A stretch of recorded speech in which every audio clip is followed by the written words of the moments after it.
ಅತ್ಯಂತ ಕಾಡುವ ಪ್ರದೇಶ ಎಂದರೆ ಅದು ಉತ್ತರ ಭಾಗ. ಉತ್ತರ ಕರ್ನಾಟಕದಲ್ಲಿ ಅಭಿವೃದ್ಧಿ ಆಗ್ತಾ ಇಲ್ಲ. ಉತ್ತರ ಕರ್ನಾಟಕ ಅಭಿವೃದ್ಧಿ ಹೆಸರಿನಲ್ಲಿ ಮಲ್ತಾಯಿ ಧೋರಣೆ ಮಾಡ್ತಿದ್ದಾರೆ. ಒಂದು ಕಣ್ಣಿಗೆ ಸುಣ್ಣ, ಇನ್ನೊಂದು ಕಣ್ಣಿಗೆ ಬೆಣ್ಣೆ. ಇದೇ ರೀತಿ ಹಲವಾರು ಪ್ರಶ್ನೆಗಳು ಪ್ರಶ್ನೆಯಾಗಿ ಉಳಿದಿದ್ದಾವೆ.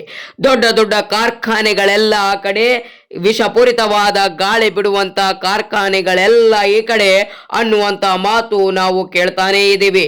ನಿಜವಾಗ್ಲೂ ಉತ್ತರ ಕರ್ನಾಟಕ ಅಭಿವೃದ್ಧಿ ಆಗ್ತಾ ಇಲ್ವಾ? ನಿಜವಾಗ್ಲೂ ಉತ್ತರ ಕರ್ನಾಟಕ ಹಿಂದುಳಿದ ಪ್ರದೇಶನ?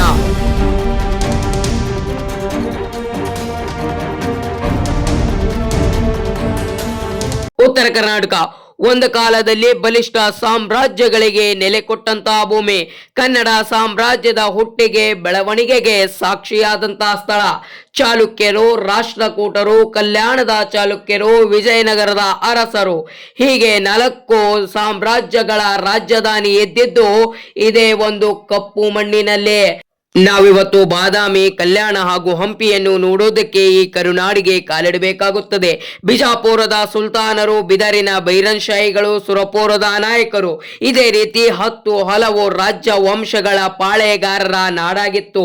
ಈ ಭೂಮಿ ಶತಮಾನಗಳಿಂದ ಸಮೃದ್ಧವಾದ ಆಡಳಿತ ಕಂಡಂತ ಬಸವಾದಿ ಶರಣರ, ಶರೀಫರ, ಸಂತರು ನಡೆದಾಡಿರುವಂತಹ ಪವಿತ್ರ ಭೂಮಿ ಈಗ ಹಿಂದುಳಿದಿದೆ ಅಂತ ಅನಿಸ್ಕೋತಿರೋದಾದ್ರೂ ಏಕೆ?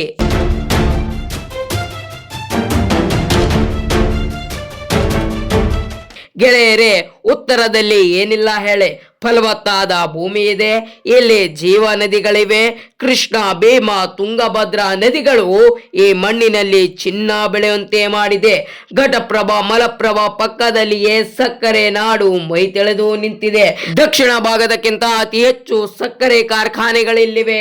ದಕ್ಷಿಣ ಭಾಗದಕ್ಕಿಂತ ಅತಿ ಹೆಚ್ಚು ಭತ್ತ ಬೆಳೆಯುವ ಪ್ರದೇಶ ಇಲ್ಲಿದೆ. ಮತ್ತು ದಕ್ಷಿಣ ಭಾಗದಕ್ಕಿಂತ ಅತಿ ಹೆಚ್ಚು ತೊಗರಿಯನ್ನು ಉತ್ಪಾದಿಸುವಂತ ಜಿಲ್ಲೆ ಕೂಡ ಇಲ್ಲೇ ಇದೆ. ಹಾಗಿದ್ರೂ ಕೂಡ ಬಡತನ ಇಲ್ಲಿ ತಾಂಡವಾಡ್ತಿದೆ. ಅಭಿವೃದ್ಧಿ ಆಗ್ತಾ ಇಲ್ಲ. ಫಲವತ್ತಾದ ಭೂಮಿ ಇದೆ, ಸಾಕಷ್ಟು ನೀರಿದೆ. ಆದರೂ ಕೂಡ ನಮ್ಮ ನಾಡಿನ ಯುವಕರು ಕೆಲಸಕ್ಕೆ ಬೆಂಗಳೂರು, ಸೋಲಾಪುರ, ಮುಂಬೈಗೆ ಹೋಗಿ ಅಲ್ಲಿ ದಗದ ಮಾಡುವಂತ ಪರಿಸ್ಥಿತಿ ಎದುರಾಗಿದೆ. ಶರಣರ ನಾಡಿನ ಕೂಸುಗಳ ಬದುಕು ಎಲ್ಲಿಗೆ ಬಂತು ಅಂತ ಯೋಚನೆ ಮಾಡಿ. ಉತ್ತರ ಕರ್ನಾಟಕದ ಜನ ಬಹಳ ಮುಗ್ಧ ಮನಸ್ಸುಳ್ಳುವಂತಹ ಜನ. ಯಾರೊಬ್ಬರು ಕೂಡ ಇಲ್ಲಿ ತಮ್ಮ ನಾಯಕರನ್ನು ಪ್ರಶ್ನೆ ಮಾಡುವಂತಿಲ್ಲ. ಇದನ್ನು ನಾನು ಅತ್ಯಂತ ನೋವಿನಿಂದ ಹೇಳುತ್ತೇನೆ. ಯಾವತ್ತಾದರೂ ನಾವು ನಮ್ಮ ನಾಯಕರನ್ನು ಪ್ರಶ್ನೆ ಮಾಡಿದ್ದೇವಾ? ಊರಿಗೆ ಬಂದಂತ ಅನುದಾನ ಏನಾಯ್ತು ಅಂತ ಯಾರು ಕೂಡ ಕೇಳೋರಿಲ್ಲ. ನೀವು ಬಿಸ್ಲೇರಿ ನೀರ್ ಕುಡಿತೀರಾ, ನಾವು ನದಿ ನೀರ್ ಕುಡಿಬೇಕಾ ಅಂತ ಯಾರೊಬ್ರು ಕೂಡ ಪ್ರಶ್ನೆ ಮಾಡೋದಿಲ್ಲ. ನಿಮ್ಮ ಮಕ್ಕಳು ದೊಡ್ಡ ದೊಡ್ಡ CBSE ಶಾಲೆಗಳಲ್ಲಿ ಓದ್ಬೇಕು, ನಮ್ಮ ಮಕ್ಕಳು ಓದುವಂತ ಶಾಲೆಗಳಲ್ಲಿ ಮಾಸ್ತರ್ಗಳು ಯಾಕಿಲ್ಲ ಅಂತ ಯಾರೊಬ್ರು ಕೂಡ ಕೇಳುವಂತಿಲ್ಲ.